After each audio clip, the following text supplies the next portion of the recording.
Good night. Karong adlaw kay sayo na pugita ni mata kay mularga tag Manila. Bali na uli tagabi mga launa na skadlaw gikag duningag. Nya wala man tay choice so mabangon na putag sayo kay mangandam ta. Kay busy biya kay ta ato mga niaging adlaw nga agning semana. Pagbangon ako ginabuntag dito na kog andam sa akong mga sanina. Syempre dili ginato nakalimtan atong charger, mga cord ug atong mga power bank at dalunon. Ug naa gani mo daghang cord ug charger kinahanglan gyud mo organizer para bitaw mahapsay ra ang inyong mga wire. Kay nahipos naman ang mga wire ato na din ang isod sa tong bag.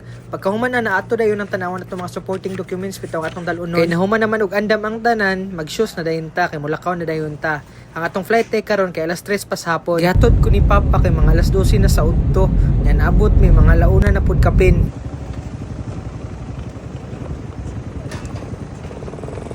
Wag ka nang umalis.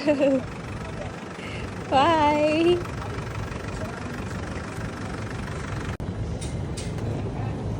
Hi.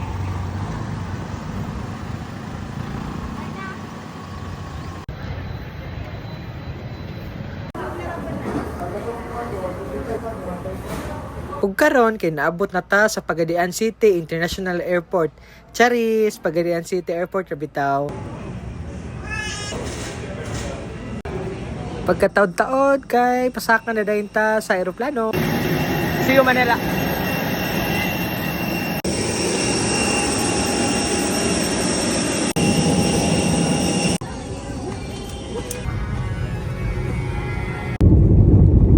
O ganing mga oras sa kay okay pa kayong panahon makakita pa tag-adlaw. Ya pagkataod-taod ana masinindot pagid kaayo. Tanawan ninyo kung naong lipay ko kayo. Sus kay pagkataod-taod tanawan na ninyo kusog na kay nga hangin, kusog na kay ang libaong diri sa ibabaw. Nagtuo man gud ko nga ang libaong dito ra dapit sa may Santa Teresita. Pagkataod-taod lang kay naabot na rin tag Manila. Hello Manila. Dearest passenger, please immediately.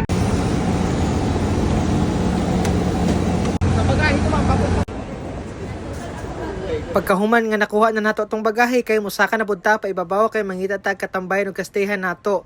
12 hours ba atong layover karon sa mangita sa tagkapahulayan nato. Timing pud kayo sa tong paglakaw-lakaw nga nakakita ta aning the Wings Lunch. So dire mag-inquire ta. Ubay-ubay ba kay ming kapila dire o.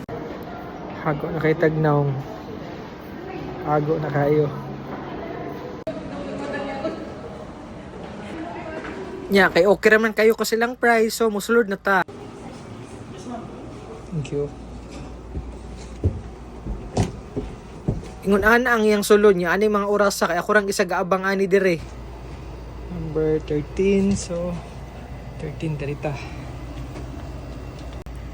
Ingon ana ang iyang sulod pod capsule type lang bitaw pero okay na gyud kaayo ni basta makapahulay lang bitaw pod. Ang price di ay dire is 1,400 for 7 hours. Pero na-shock gyud ko kay itulyukan man po di ni. So kisi-kisi na po ng baho sa Jollibee ani. Kaon gyud daghan ron sayonan ka 7 hours nya 1/4. Sa mga nag-travel din ha din taas-taas og layover. Naara ni siya sa 4th floor na iya Terminal 3 tapad sa Tim Hortons ug likod rag ni siya sa McDonald's. Mga unay ta din pod.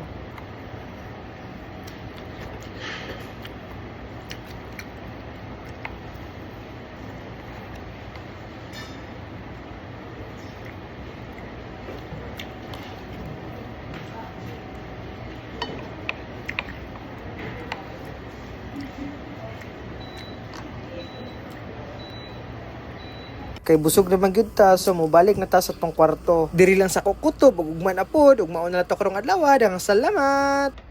Good night.